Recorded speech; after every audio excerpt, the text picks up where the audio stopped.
नमस्कार, आप देख रहे हैं उड़ान एक्सप्रेस। इस वीडियो में हम बात करेंगे यूपी के कासगंज जिले की। कासगंज में बाढ़ ने ग्रामीणों की जिंदगी को नरक बना दिया है।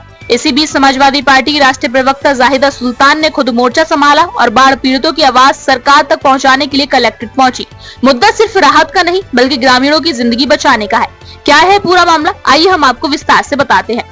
उत्तर प्रदेश के कासगंज जिले में बाढ़ की विभीषिका लगातार गहराती जा रही है। तहसील पटियाली के अंतर्गत आने वाले मूजखेड़ा से लेकर राजेपुर कुर्रा मार्ग तक कई गांव इस समय पूरी तरह जलमग्न है। घर, खेत, खलियान और रास्ते सब पानी में डूबे हैं। ग्रामीणों का जीना तक दूभर हो चुका है।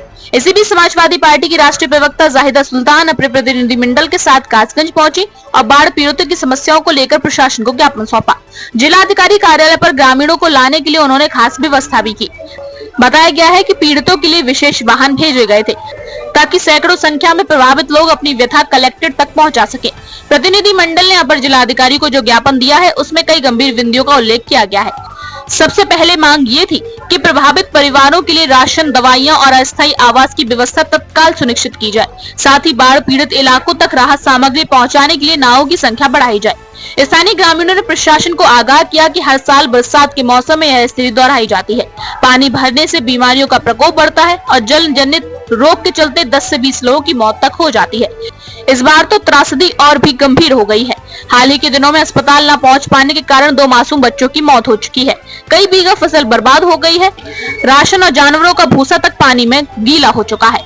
ग्रामवासियों का कहना है कि जीवन बचाने के लिए इस इलाके में स्थायी समाधान बेहद जरूरी है। उन्होंने सरकार से गुहार लगाई है कि मूजखेड़ा में हसी नगला होते हुए राजेपुर तक 50 से 5 किलोमीटर लंबा पक्का बांध बनाया जाए।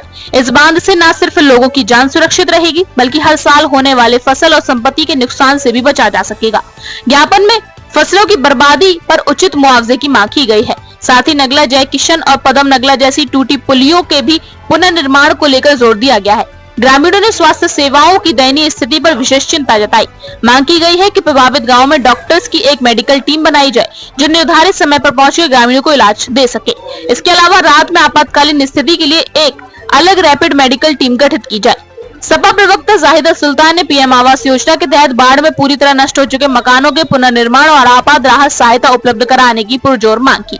उन्होंने कहा, यह न सिर्फ राहत के कार्य की बात है बल्कि यह उन ग्रामीणों की जिंदगी और भविष्य का सवाल है जो हर साल बाढ़ की मार झेलने पर मजबूर हो जाते हैं।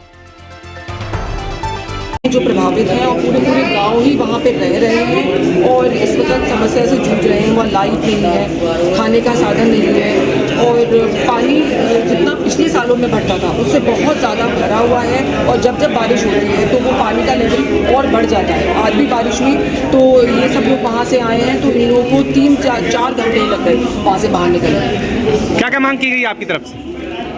डॉक्टरों की टीम वगैरह की बांध की मांग की गई है और स्टीमर्स की, जैसे स्टीमर्स हैं वहाँ पे लेकिन 2-3 स्टीमर्स है। ज़्यादा स्टीमर की ज़रूरत है क्योंकि अगर उसमें कुछ लोग आ रहे होते हैं तो बाकी लोगों को वो सुविधा नहीं है कि आ जाए, तो उसमें बहुत वक्त लगता है क्योंकि अंदर गाँव है। 1-1.5 घंटा वैसे ही एक स्टीमर को अंदर आने जाने में लगता है। तो जो स्टीमरों की संख्या है वो कम है तो वो बढ़ा दी जाए।